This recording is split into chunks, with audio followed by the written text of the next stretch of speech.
Following the release of the final Naive Sense record just last month, I'm excited to be joined by Natalie Grace Krueger. Mm-hmm. Yeah, Krueger now. I'm married. Yeah, and last time that we met up, it was in the run-up to your wedding, and in the run-up to a show that you were putting on to celebrate that. Did you perform in your wedding gown? Yes. Yes. I did. Of course I had to. Yeah. It was a little awkward thrashing around in it, but yes, I did. Perfect. And that was at the Reverie, Yep. which is where Contentious are going to be playing their next show on May 21st. With Gouge Away. With Gouge from Away. Florida. Yeah, they're they're an incredible hardcore band.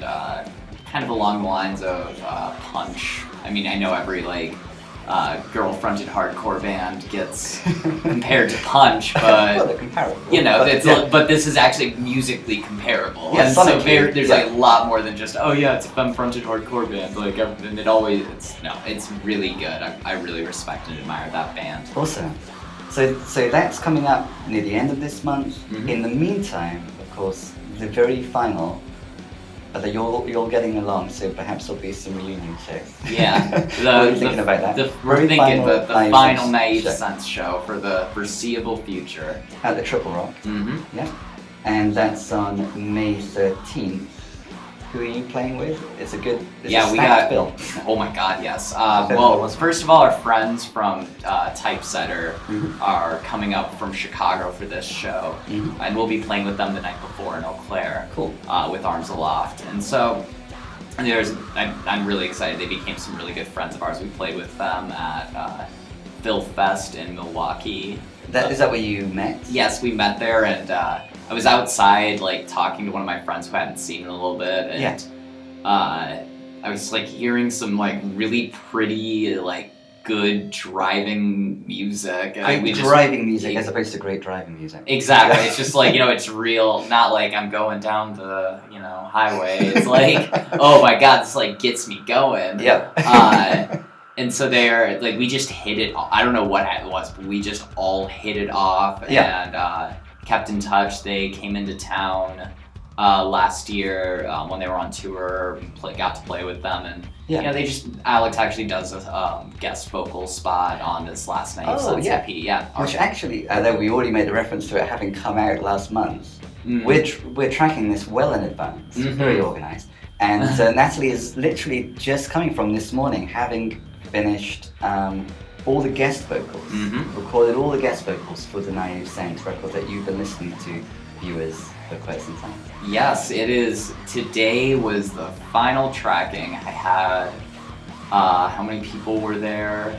4 different guest vocalists in this room. Including Ren from Dirty Junk, PJ from Non and Aziza and a million other bands. Yeah. The one and only Drew Ailes. Yes. And if you don't know who that is, viewers and listeners, you're missing out. One and only Drew Ailes, but many bands with many bands. Drew Ailes is a bandmaster, and including Naive Sense, in a sense. Yeah, we played his old band's Brain Tumors last show, and that was our second show. The night before was our first one, which we played with PJ's band. Oh, cool.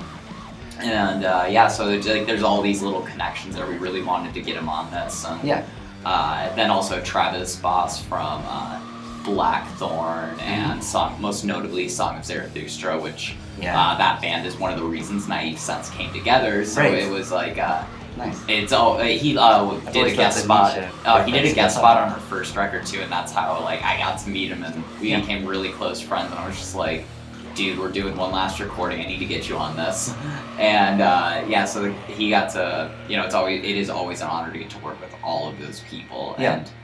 And so it was it was the smoothest guest vocal recording thing I've ever done. Seems like it. Yeah, it's just when I thought I was going to be showing up here late, and I was like, all right, that went really quick. You guys really prepared. Yeah, perfect. So you were saying about Naive Sense playing at the final show of Drew's old band. Are any of these guest vocalists going to perform at the final Naive Sense show? Well, let me think. Are any of their bands? Well, except for Typesetter, none of their bands are playing, but they're all going to. They all better be there. I mean, Will they be guesting? Oh God, yeah. Oh, for sure. We've got. We've been talking about some nice surprise, like little things that we're gonna be doing to make it super fucking tight. Good. I can't ruin. I don't know this. Yeah, it's gonna be a really special night. Yeah. And there are going to be a lot of friends there. You know, the other bands that are playing, Hive, their bass player, Em and I playing Contentious together. Yes. And they just, you know, we've always been accidentally thrown on, gotten on bills with them. I don't know how, I think we played 3 shows with them, maybe, and it's always been this one is intentional. Yeah, this is a very, we want Hive to play. They're one of the best hardcore bands in Minneapolis. Great. Then Another Heaven.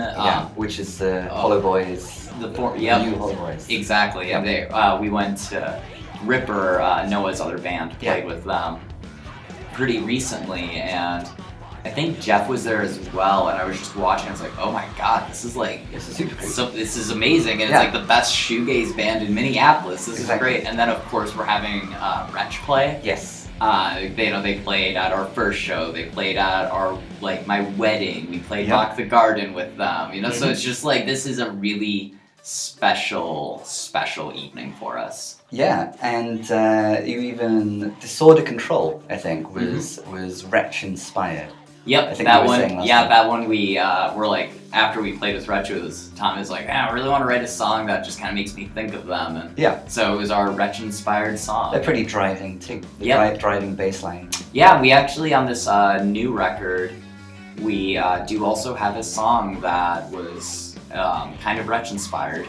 So it was a song I wrote, and I've been listening to Fugazi and Wretch. Oh, that's a good combination. Yeah, and some other hardcore bands, and I was kind of dicking around with this this little riff and brought it to practice. And later that night we got a song, and Travis is on that one as well. He does a fun part.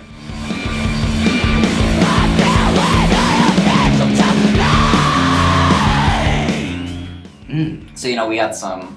They've always been kind of an inspirational band for us. Definitely collectively one of our favorite Minneapolis bands. Understandably. They're great. So so this song so was it initially the guitar or the guitar riff that's Wretch like? I mean, Gretsch is just drum and bass, but they have some really kind of specific weird kind of I don't know, spooky theatrical kind of thing. So that's sort of what I was going for when I was writing it. It was something spooky and theatrical sort of, but still really dancey. Nice. So it's a very dancey track. Once you had the riff, how did that? Are there other ways in which the song remained like Wretch, or? A little. It's. I mean, we.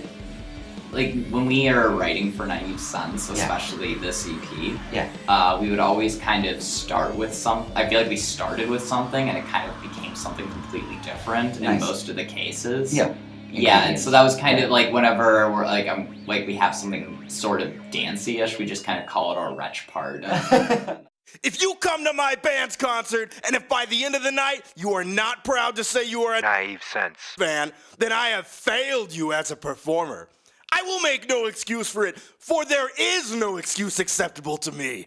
I don't care if you come in as a lover of rap and hate punk rock. You can detest punk rock for all I care at the beginning of the night. But if I am unable to transform you into a Naive Sense fan, then I have not done my job. I have failed.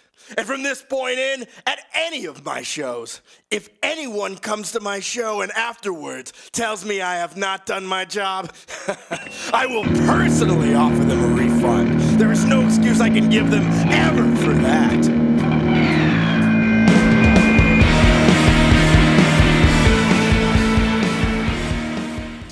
I have never gotten to do anything musically that I am this, and it was perfect. It was exactly what Naive Sense sounds like. Cool. For the first time, do you think, or maybe I don't know. So we came out with Art Failures, and that we had no idea what we were doing. I feel we did, but we didn't. We were just kind of let's just kind of write this kind of a song. Let's write. It was such an all over the place record.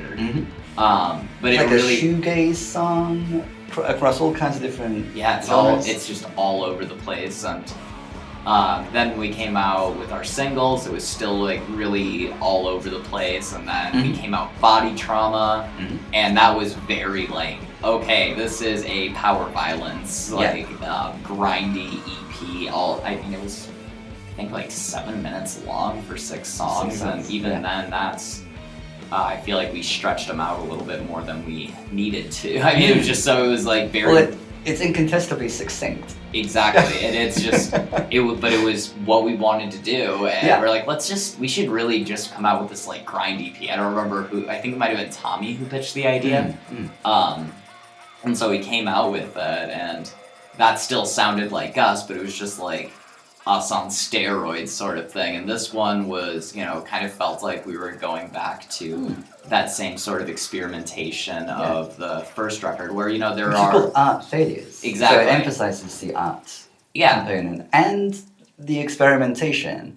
I mean, why is it called Art Failures? Why was the first record called Art Failures? Oh, it was the name of the song, Art Failures. I mean, that entire song was about, kind of being like kind of the DIY world, I guess. It was just like, fuck this mainstream shit. Like we're gonna do our own thing, and we know that it's not gonna be this like raving success, but we're going to stay true to ourselves and who we are and what we want to do. And I feel like that's what the DIY world is and the punk world, and that's what I love. And so we kind of really took that, and we're like, we're not going to like with this last EP where we really kind of, I felt like, went into this like real idea of that, where we're just I mean, we started writing it, Noah came in with this bass line and just started playing it, and then I was we like jammed on it for a little bit. I was like, hey, I got an idea, like let's add this melodic part in the middle, and then it was like, oh, this is awesome, let's add a noise part at the beginning. And it was just like this really like,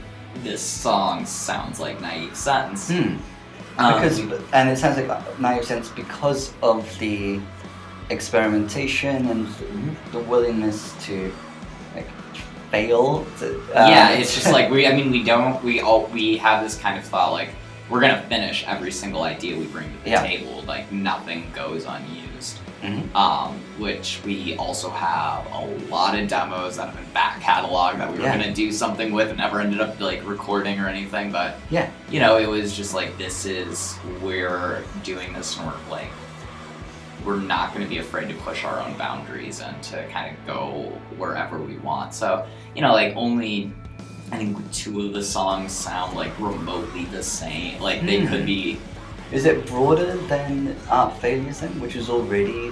I think so. Yeah. I mean, at this one, it's starting off with like a really good hardcore punk sound. I mean, it makes that like really reminds me of the band Some Girls. And like Tommy wrote that one, and then it's it just kind of goes all over the place. Like there's an artsy dance song, there's a epic shoegaze song.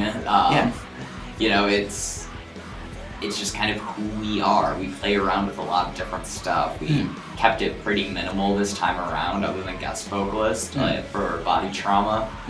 I feel like there was a lot of extra production work that went into that. For instance, having Noah come on and play second guitar, and it was Mikey's last release with us. And then I was doing so much more synth work and everything, and doubling up all the vocals, they, like all those sorts of things. And this one was just like, okay, I'm just gonna use one synthesizer in this entire thing. I'm not gonna do it for every song. Tommy's going to double up his guitar parts, and even the song, like I got to play guitar for a few of these ones, and even the parts I played, it was just like, okay, we're gonna just keep this minimal. We're not gonna, there's no frills about it. It's just a very like straightforward musical experience. So you're more minimalist in terms of instrumentation, but more expansive in terms of palette. Like I think so. Yeah. I mean, and it's like, but it still sounds full. It sounds like it's a very full record. Yeah. It's pure. It's exactly. Like, I've never been, more proud of doing something.